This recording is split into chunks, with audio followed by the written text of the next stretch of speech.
Hello Internet, Dominic here with another top 5 theories video for you, and this time we're going to be donning our tinfoil hats to theorise 5 things that I think will go down in the upcoming 7th season of Game of Thrones. Just to be clear, this has nothing to do with the books, this is entirely in regards to the TV show. Also, while it hasn't been confirmed that I am in fact a soothsayer, an oracle, a clairvoyant, or a star child if you will, I have been known to be correct in like 23% of all of my predictions. So I'm going to go ahead and slap a spoiler warning on this one just in case you don't want the show ruined by my awesome X-Men like powers. Anyway, let's get started.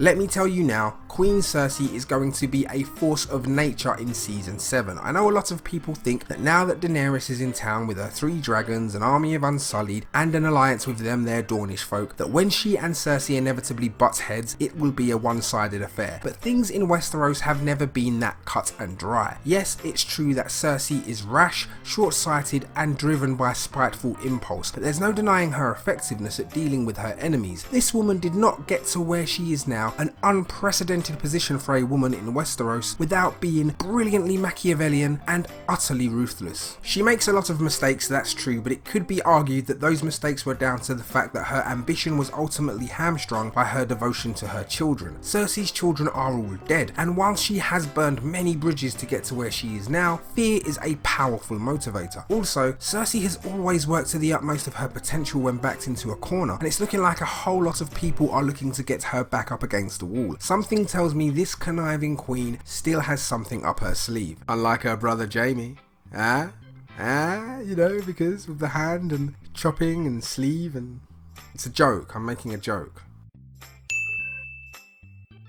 Yeah, sorry to all the teenagers out there writing Tumblr fanfiction, but guess what? I really don't think these two are going to get on all that well, and not in a romantic comedy will they, won't they, and then of course they do type deal. I think Jon and Dany are going to butt heads in a significant way that will see their alliance against Cersei, or maybe even a more potent evil to the north, suffer for it. I think this season is going to be a big kick in the who's-its for A Song of Ice and Fire wish fulfillments going forward. A lot of the really cool things that we think will happen just because of ambiguous so-called prophecy will in fact not happen because of red herrings and complex motivations and agendas. Yes, Jon and Dany hooking up and saving the world together would be cool as tits, but let's not forget about Sansa and Jon's loyalty to his Stark heritage. Sansa has undergone perhaps the most significant character arc in the show, and now possesses a perceptiveness and understanding of the Game of Thrones that even Jon hasn't quite grasped. If she should decide that this foreign queen and her dragons are not to be trusted, then why would Jon not side with his sister? Also, Daenerys has a kingdom to reclaim, but Jon has just been crowned king in the north. How much will one be willing to compromise to ally with the other? After all, as far as Dany knows, Jon is no more than the bastard son of the man who helped usurp her father's throne and was tangentially responsible for her exile. And as far as Jon is concerned, Dany is the daughter of the man who killed his grandfather and uncle, and a Targaryen restoration could see the end of northern independence. It looks like the Song of Ice and Fire could have quite the explosive crescendo.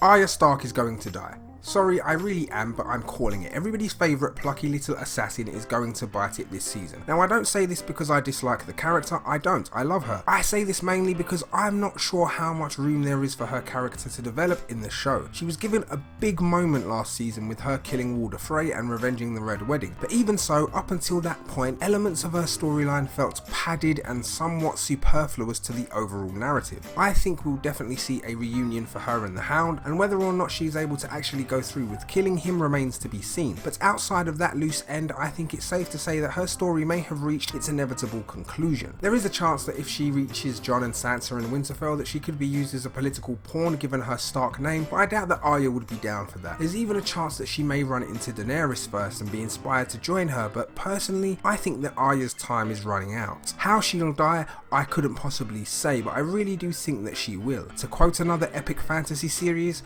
I'd set my watch and warrant on it.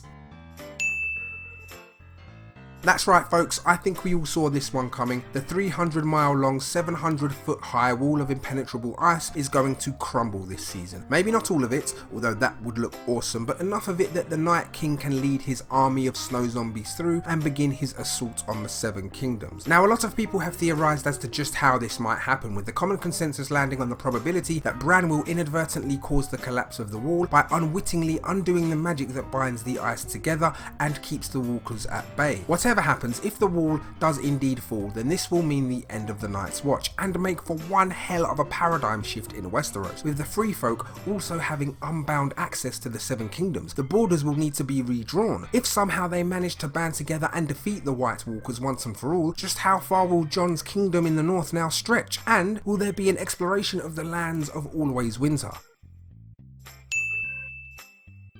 Yes, I know it will be heartbreaking when it happens, but my guess is that it will happen. One of Daenerys' dragons will die this season. Now which one I couldn't really say, but if I had to hazard a guess, I'd say it'd most likely be Drogon, her biggest and most powerful dragon. It's something that if it happens, it will throw a major prophecy into disarray and could have a huge detrimental effect upon Dany's war effort. Now, the theory circulating the forums and the Reddits and the whatnots is that not only could one of Dany's dragons die, but suffer an even worse fate and see itself reanimated as a weapon of the White Walkers.